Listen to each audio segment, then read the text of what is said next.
Hello dreamers, this is Monday morning of August 17th. New week started. Just like 1 Timothy chapter 4 verse 5, God told us that we become holy with prayer and word. So I would like you to be with God with word and prayer. Also pick someone you would like to serve this week and carry that out. Everything is going well in God.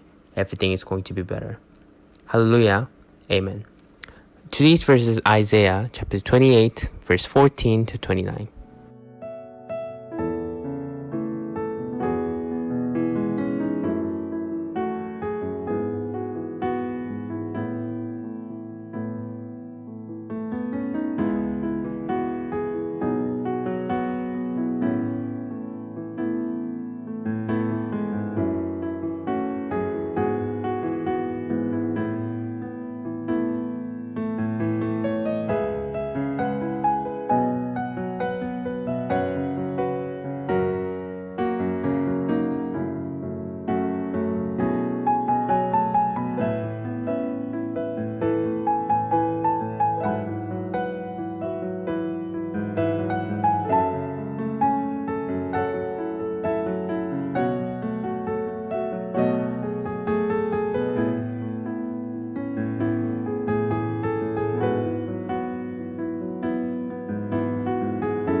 Amen.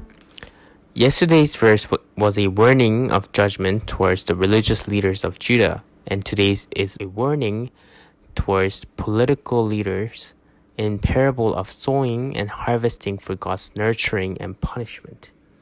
In today's verse 14 to 15 points out the arrogance of the political leaders in Judah, thinking that God's judgment will not reach them. In verse 16 to 20, God's righteous and fair judgment will strike leaders of Judah since they do not rely on the tested stone of God, ignoring all the warnings. In verse 21 to 22, to the wicked men, all the historical cases are mentioned and warns them not to be proud. In verse 23 to 26, in parable of sowing of a farmer, God tests and punishes his people, and Isaiah praises nurture and tests of God. In today's verse from 23 to 29, as a farmer sows and collects, God nurtures and punishes the people of God. Like a farmer treating the land, sowing and taking care of the plants with the right methods, Bible tells us that God had plans and order in nurture and punishment of God. A farmer rakes the dry land to overturn it and make it smooth. Raking is the first job in farming. However, if a farmer only rakes, that farmer probably has no idea what they're doing. After a farmer rakes, they sow the seeds they want. God starts the ministry of making hearts of Israel soft. Then God sows God's words and on all soft hearts. In today's verse, there are plants called caraway and cumin, and these are spices and herbs used in ever since the ancient era in Southwest Asia, Africa, and Mediterranean Sea. There are also wheat and barley mentioned on them. You can think of a spelt as an oatmeal. However, the places in the farm are all different for these plants. Farmers consider the growth of these plants as well. They also think about how much each plant need water and what plants should not go together. With so many different factors, farmers sow as they consider these factors. Farmers don't randomly sow seeds here and there as they want. If they did, the crops would not grow well, and even if the crops grow, the harvest is all different, and it makes the harvesting difficult. So, unless the farmer is a fool, they never mix the seeds they sow. Then in verse 26, it says God gave them such wisdom. This is to show that God has plans and orders in all of God's providence and work, just like how the farmers were given these wisdom. God taught the farmers of the tips of sowing. Therefore, God reigns on the world, and in all of God's work, God never carries them out randomly. God plans everything, and as God carries out the plans, the range and order are set. God did not just create the world in random as God felt. God did it in order. Also, this is how God leads everything. Right now, God is prophesying that the judgment towards Judah and Israel regarding their sin. Then God talks about apocalyptic judgment and restoration of humanity. All of these were not set by God out of anger and impulse. God works in all of the plans and wisdom that we can never comprehend with our human nature. In today's verse, each of cumin, caraway, wheat, barley, and spelt are harvested differently. This is to show how detailed the work of God is.